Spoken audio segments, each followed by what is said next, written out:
श्री हरि भक्ति आस्था में हम श्रीमद् भगवत गीता के अध्याय 8 श्लोक 1 से 14 के हिंदी अर्थ को सुनेंगे।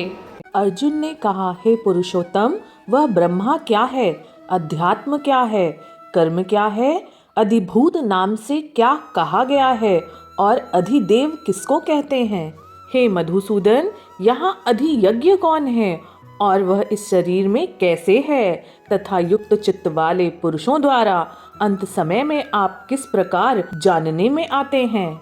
श्री भगवान ने कहा, परम अक्षर ब्रह्मा है, अपना स्वरूप अर्थात जीवात्मा अध्यात्म नाम से कहा जाता है तथा भूतों के भाव को उत्पन्न करने वाला जो त्याग है वह कर्म नाम से कहा गया है। उत्पत्ति विनाश धर्म वाले सब पदार्थ ही अधिभूत हैं। हिरण्यमय पुरुष अधिदेव है और हे देहधारियों में श्रेष्ठ अर्जुन, इस शरीर में मैं वासुदेव ही अंतर्यामी रूप से अधियज्ञ हूँ। जो पुरुष अंत काल में मुझको ही स्मरण करता हुआ शरीर को त्याग कर जाता है वह मेरे साक्षात स्वरूप को ही प्राप्त होता है, इसमें कुछ भी संशय नहीं है। हे कुंती पुत्र अर्जुन, यह मनुष्य अंत काल में जिस जिस भी भाव को स्मरण करता हुआ शरीर का त्याग करता है उसको ही प्राप्त होता है, क्योंकि वह सदा उसी भाव से भावित रहता है। इसीलिए हे अर्जुन, तू सब समय में निरंतर मेरा स्मरण कर और युद्ध भी कर।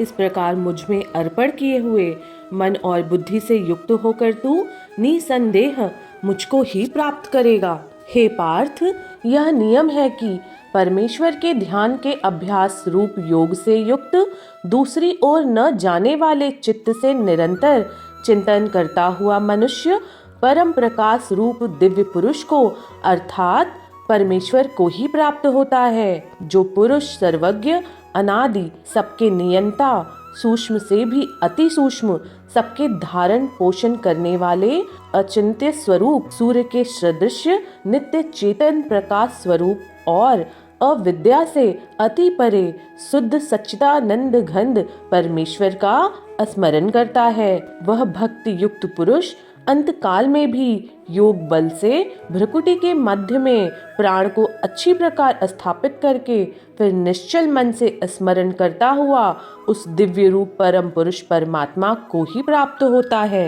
वेद को जानने वाले विद्वान जिस सच्चिदानंद घन रूप परम पद को अविनाशी कहते हैं, आसक्ति रहित यंत्रशील सन्यासी महात्मा जन जिसमें प्रवेश करते हैं और जिस परम पद को चाहने वाले ब्रह्मचारी लोग ब्रह्मचर्य का आचरण करते हैं, उस परम पद को मैं तेरे लिए संक्षेप से कहूँगा। सब इंद्रियों के द्वारों को रोककर तथा मन को हृदय में स्थित करके फिर उस जीते हुए मन के द्वारा प्राणों को मस्तक में स्थापित करके परमात्मा संबंधी योग धारणा में स्थित हो।